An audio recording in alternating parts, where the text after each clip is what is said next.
ስለ ካናዳ ስናስብ ብዙ ጊዜ ወደ አእምሯችን የሚመጣው ሰላማዊ፣ ብዙ ባህሎችን ያከፈች፣ ለሁሉም እኩል የሆነች ሀገር ነው። ግን ይሄ ሙሉ እውነት ነው?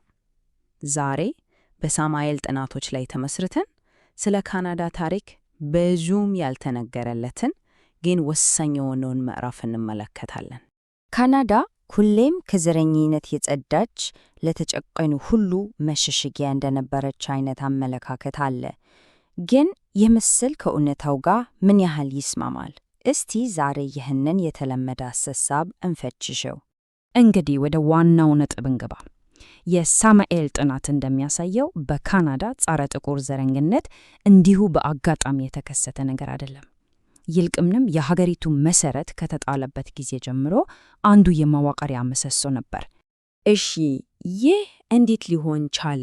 መልሱን ለማግኘት ትንሽ ወደ ኋላ መጓዝ አለብን፣ ወደ ካናዳ የቅኝ ግዛት ዘመን መጀመሪያ። በሰሜን አሜሪካ የነበረው ባርነት የሰሜን ባርነት ተብሎ ይጠራ።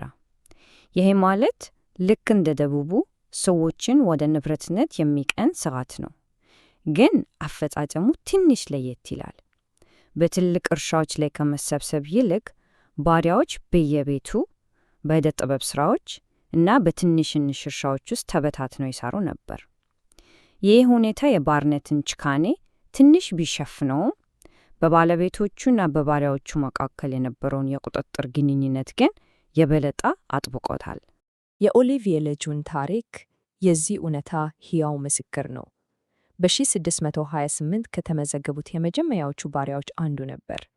የእሱ ታሪክ ብቻውን የባሪያ ጉልበት በቅኝ ገዢዎች የዕለት ተዕለት ኑሮ ውስጥ ምን ያህል ስር ሰዶ እንደነበር ቁልጭ አድርጎ ያሳያል። ታሪክ ይቀጥላል። እናም በዚህ ምዕራፍ ደግሞ ቃል ኪዳኖች እንዴት የቁጥጥር መሳሪያ እንደሆኑ እንመለከታለን፣ በተለይ ከአሜሪካ አብዮት በኋላ በነበሩት ዓመታት። እዚህ ላይ ያለውን ንጽጽር በጣም ልብ ይሰብራል። በአሜሪካ አብዮት ጊዜ ከእንግሊዝ ጎን ለቆሙ ጥቁሮች ነጻነት፣ መሬት እና እኩልነት ቃል ተገብቶላቸው ነበር። ግን እውነታው ምን ሆነ? ያገኙት ነገር ቢኖር አድሏዊ የሆነ የመሬት ክፍፍል፣ ለም ያልሆነ መሬት እና የከፋ የኢኮኖሚ ችግር ነበር። ትግሉ ቀላል አልነበረም። በ7775 የነጻነት ቃል ተገባላቸው። ግን ከዓመታት በኋላ በ791 ቶማስ ፒተርስ የተገባላቸውን ቃል ለማስከበር እና ፍትህ ለመጠየቅ እስከ ለንደን ድረስ መጓዝ ነበረበት። ይህም ያሳየው መብታቸውን ለማስከበር ምን ያህል ረጅም እና ከባድ ትግል እንዳደረጉ ነው። ሌላው አሳዛኝ ታሪክ ደግሞ የጃማይካ ማሩኖች ነው። አስቡት፣ ከሞቃታማዋ ጃማይካ ተፈናቅለው ወደ በረዷማዋ ኖቫ ስኮሺያ በግዞት ተላኩ። ይሄ የአየር ንብረትን እንደ መሳሪያ በመጠቀም ማህበረሰቦችን ለመበተን እና ለመቆጣጠር የተደረገ ስልታዊ እርምጃ ነበር። ነገር ግን ማሩኖች አርተያው ማንነታቸውን እና ባህላቸውን አጥብቀው በመያዝ ተቃወሙ። በመጨረሻም እንግሊዞች ወደ ሴራሊዮን እንዲልኳቸው አስገደዷቸው። እሺ፣ እስካሁን ስለ ጭቆናው አውርተናል። አሁን ደግሞ ስለ ትግሉ፣ ስለ ጀግንነቱ እና ስለ ማህበረሰብ ግንባታው እናውራ። ምክንያቱም ታሪኩ የጭቆናው ብቻ አይደለም፣ የመቋቋምም ጭምር እንጂ። የባክስተን ሰፈር እኮ በጣም የሚገርም ነው። ነፃነትን ፈለጋ የመጡት ሰዎች ዝም ብሎ የእርዳታ ተቀባይ አልነበሩም። እነዚህ የራሳቸውን ዕጣ ፈንታ የቀረጹ ናቸው። በህብረት ገንዘብ አሰባሰቡ፣ መሬት ገዙ፣ ከተማቸውን በጥንቃቄ ያቀዱ፣ የራሳቸውን ኢንዱስትሪዎች ገነቡ፣ አልፎ ተርፎም በጋዜጦች አማካኝነት ግንኙነት ፈጠሩ። በአንደኛው የዓለም ጦርነት ደግሞ ሌላ ታሪክ አለ። ሙሉ በሙሉ ጥቁሮች የነበሩበት ቁጥር 2 ኮንስትራክሽን ባታሊዮን ሀገራቸውን በታማኝነት ሲያገለግሉ፣ በሌላ በኩል ደግሞ ያቺው ሀገር የነፈገቻቸውን የዜግነት መብት ለማግኘት መስዋዕትነታቸውን እንደ መደራደሪያ ለመጠቀም ሞክረዋል። ወደ 20ኛው ክፍለ ዘመን ስንመጣ ደግሞ ዘዴው ተቀየረ። ዘረኝነቱ የበልጥ ስውር ሆነ። በወረቀትና በቀለም፣ በሕግና በመመሪያ ስም፣ በከተማ ፕላን ስም መታ። አፍሪክቪል የዚህ አሳዛኝ ታሪክ ቁልፍ ምሳሌ ነው።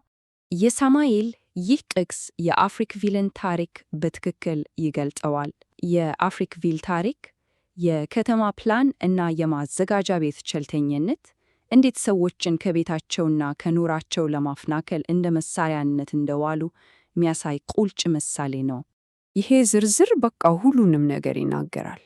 በአንድ በኩል የአፍሪክቪል ነዋሪዎች እንደ ንጹህ ውሃና የፍሳሽ ማስወገጃ ያሉ መሰረታዊ አገልግሎቶችን ተነፍገዋል።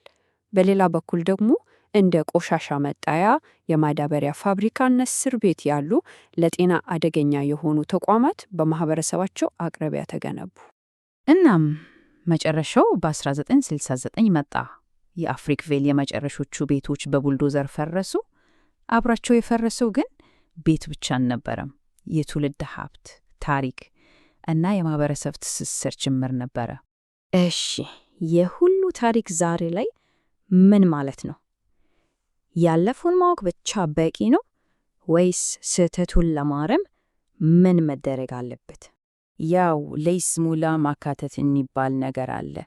ምንጩ እንደሚለው ትምህርት ቤቶችን በታዋቂ ጥቁር ግለሰቦች መሰየም አይነት ምሳሌያዊ ድርጊቶች ጥሩ ናቸው። ነገር ግን ከተጨባጭና ቁሳዊ ለውጥ ጋር ካልታገዙ የሕዝብን ሕሊና ለጊዜው ከማረጋጋት ውጭ መሰረታዊ ችግሮችን አይፈቱም።